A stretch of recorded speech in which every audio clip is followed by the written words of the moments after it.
पूरे किए थे। फिर एक ये लोगों में आ गई थी संशय कि थोड़ा सा काम स्लो हो गया है। उसके बाद बस ये चेक करने के लिए कि काम जो हमारे फास्ट स्पीड पे रहे। और आपने खुद ने देखा है कि चीफ सेक्रेटरी साहब ने भी काफ़ी इस पे दौरे किए हैं, तो उन्हीं की प्रोग्रेस हमें उन्हें बतानी होती है कि ये टाइम बाउंड मैनर में पूरे हो जाएं। उसी को ही देखते हुए इस पे आ रहे हैं। और हमने इसकी जो डेडलाइन रखी है इस बार इंडिपेंडेंस डे से पहले, जैसे आपने पोलो व्यू देखा है, बहुत अच्छा लगता है। आपने रिवर फ्रंट देखा है, बहुत बढ़िया लग रहा है। मोमिनाबाद वाला कल रात को ब्लैक टॉप इस पर स्टार्ट हो गई है। और इसके साथ साथ शहर खास के ऊपर भी अब सारे जो प्लान जो है बनाए गए हैं, ताकि वो एरिया भी हम उसको भी निखार सकें। सर कितने कंप्लीट प्रोजेक्ट्स हुए, जबकि हमने देखा कि बहुत सारे ऐसे प्रोजेक्ट्स हैं जो कंप्लीट हुए हैं, लेकिन कुछ उसमें इनकम्प्लीट है, वो कब तक कंप्लीट होने के आसार नजर आ रहे हैं? देखिए, सबकी टाइमलाइंस है। जैसे आपने देखा होगा, बुलेवार्ड रोड पहले हमारा कंप्लीट हुआ, फिर नॉर्दर्न फोर्ट्स और अब शालीमार तक जो है ये भी 15 अगस्त से पहले से ख़त्म करना है। उसके आगे जो हबक तक है उस पर समय लगेगा, उसमें 30 नवंबर तक वो जा सकता है, मतलब बर्फ़बारी से पहले इसी सीज़न में उसको ख़त्म करना है। जितने भी ये काम हैं हमारे स्मार्ट सिटी के जो ऑलरेडी आपने देखे हैं, बटमालू से लेके मोमिनाबाद या इसके अलावा और भी, ये पूरे कंप्लीट करने हैं हमें इसी सीज़न में कंप्लीट करके दिखाना। सर एक क्योंकि यहाँ पर सुबह से एक वायरल न्यूज़ हो रही है जिसमें पोलो व्यू के पास जो पानी जमा हुआ था, लेकिन वो एक्चुअली में वाटर लॉगिंग नहीं थी, कुछ कहीं पर जो अनटूवर्ड हुआ था। उसके बारे में थोड़ा सा वो खदशा दूर कीजिए कि कहीं एक जो आप पर उंगलियाँ उठ रही थी कि स्मार्ट सिटी के तहत जो ये बनाया गया है उसमें पानी भर गया है, लेकिन थोड़ा सा ये बताइए क्या एक्चुअली में हुआ था ये? यार एक बार बताओ, आप यहाँ पे खुद ही पूछिए क्योंकि अगर हम कुछ कहते हैं, बहुत से लोग कह देते हैं आप फोटो ऑप्स करके चले जाते हो।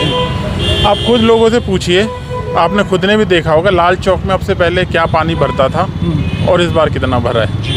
ठीक है, ये आप उससे अंदाज़ा लगा सकते हैं कि काम अच्छी जगह हो रहा है या गलत हो रहा है। ओके, अब जिसको जो कहना है, किसको कमी निकालनी है, तो उसका तो मैं कुछ कर नहीं सकता भाई। एक आखिरी सवाल, क्योंकि काफ़ी ज़्यादा क्रिटिसिज्म इस पर हो रहा है कि 8 और 10 मुहर्रम को यहाँ पर प्रोसेशंस निकालने का एलो किया जाएगा नहीं किया जाएगा, उस पर आप थोड़ा सा हमें बताइए, क्या एलो किया जाएगा वो 8 और 10 मुहर्रम का जो प्रोसेशंस है? देखिए, पहली बात तो मैं आपको ये बता दूं कि हमारे यहाँ जो मुहर्रम के प्रोसेशन होते हैं, ये बहुत ही सेंसिटिव मुद्दा है हमारी शिया कम्युनिटी, हमारे शिया भाइयों का। इस 40 दिन के अंदर में केवल श्रीनगर शहर में 89 जुलूस निकलते हैं। आप उन्हें कवर भी करते हो, आप उन्हें खुद भी देखते हो। तो कोई ये कहे कि रिस्ट्रिक्शन लगी है तो ये बेईमानी बात होगी। दूसरा, जिन 2 रूट्स की आप बात कर रहे हो, वो 2 रूट भी उस तरह से बैन नहीं है क्योंकि वो रीरूट किए गए हैं। ठीक है। तीसरी बात ये हो गई कि ये कब से किए गए हैं, क्या हमने उनमें कुछ कमी पेशी की है क्या? आपको भी पता है वो कब से बैन हुए हैं, 32 साल से 33 साल से ज़्यादा हो गए। जिस कभी मेरे शिया भाई ने जब 17 साल का होता होगा, आज वो 50 साल का हो गया है। जब तक किसी ने इस पर बहुत बड़ा मुद्दा उस पर नहीं उठाया, बट हम एज एडमिनिस्ट्रेशन, हमें इंस्ट्रक्शन है साफ कि भाई इसको बहुत बारीकी से देखो और निकल सकता है तो हमें निकालना है। हम बहुत इस पर सीरियस है। अब आप भी मानेंगे, जब आप किसी चीज़ को करते हो, इतने साल से बंद है, तो उसके कोई कारण रहे थे बंद करने के। अदरवाइज़ तो जब सियासतदान इतने रहे वो भी नहीं चला पाए, तो कोई तो बात रही होगी उसमें। उस सारे पैरामीटर्स को देखने के बाद हमने लगातार मीटिंग की है। हमारे लेवल पे हुई है, डीसी एसपी साहब के लेवल पे हुई है, जॉइंट पीसीआर में मीटिंग हुई है। और इस मीटिंग में हमने उनसे बार बार यही रिक्वेस्ट की है, क्योंकि आपने भी देखा होगा हर कोई बोल रहा है कि हम राब्ता कर रहे हैं। हमने बार बार यही कहा है, देखिए बहुत सालों से इस पर नहीं निकला है। सारी सिचुएशन को देख के हमारे लोगों ने, कश्मीर के लोगों ने बहुत मेहनत की है, तब जाके अमन चैन कायम हुआ है।